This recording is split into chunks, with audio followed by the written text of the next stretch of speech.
Hello सम्पूर्ण मेरा आदरणीय बरा पीडित आमा बुबा दाजुभाइ तथा दिदीबहिनीहरू लगायत धरानमा बस्नुहुने अथवा नेपाल अधिराज्यभरि बस्नुहुने र नेपाल बाहिर रहनुहुने सम्पूर्ण बरा पीडितहरूलाई म एकपुष्ट नमस्कार पठाउन चाहन्छु। म खिमकोत्रबाट साथीहरू तपाईँले गेस गरिसक्नु होला, अलिकति मेरो यो अनुहारमा आज अलिकति चमक आएको छ। यो पक्कै पनि यो अरू केही नभएर यो पक्कै पनि हामी बरा पीडितहरूको लागि एउटा खुसीको खबर को निर्णय गरेर म आज उपस्थित भइसकेको छु र यो मेरो मुहारमा छाको खुसी देख्दै यहाँले गेस गरिसक्नु होला। अहिले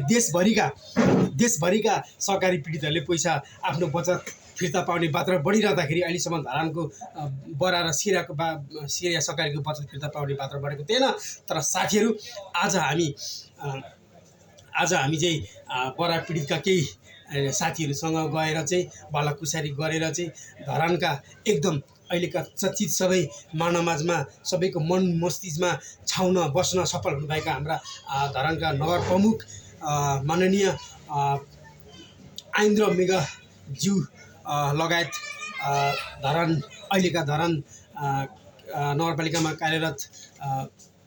अधिकृत ज्यू लगायत सहकारी विभागमा काम गरिरहनुहुने विभिन्न कर्मचारी ज्यूहरू लगायत कोशी प्रदेश सहकारीका अहिले व्यवस्थापन समितिमा खटिरहनुभएका र व्यवस्थापन समितिमा खटिसकेपछि पीडितलाई 2 पैसा भन्ने बाँड्न सफल हुनु भइसकेका हाम्रा मेची सहकारीका पनि कर्मचारी ज्यूहरू आउनुभएको थियो र अध्यक्षज्यू भन्नुभएको थियो। उहाँको उपस्थितिमा आजको हाम्रो यो बरा सहकारीलाई चाहिँ कसरी हुन्छ व्यवस्थापन समिति खडा गर्नको निम्ति आजको एउटा हाम्रो बृहत छलफल पछाडि हामी आज एउटा निष्कर्षमा पुगिसकेका छौँ। अब आजको दिन, आजको मिति र आजको डेटदेखि हाम्रा भनिदिन भनौँ आजको डेट, आजको मितिदेखि चाहिँ धरान नगरका प्रमुख धरानका अभिभावक माननीय आइन्द्र मेघाज्यूले चाहिँ यो आउने बजेट भाषण, यो आउने बजेटमा चाहिँ केही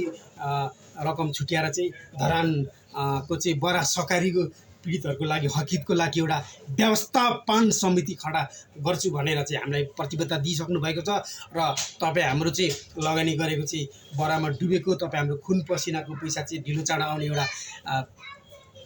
ठोस आधार हामीले चाहिँ एउटा स्थानीय सरकारले गर्नेछ भन्ने पुनः विश्वासको साथ उहाँले वचन दिएर चाहिँ उहाँको कार्यकालभित्र र अबको केही दिनमा नै यो बजेट भाषण आउने सकिसके बित्तिकै नै उहाँले चाहिँ एकदम 120 को स्पिडमा चाहिँ काम गरेर चाहिँ तपाईँ हाम्रो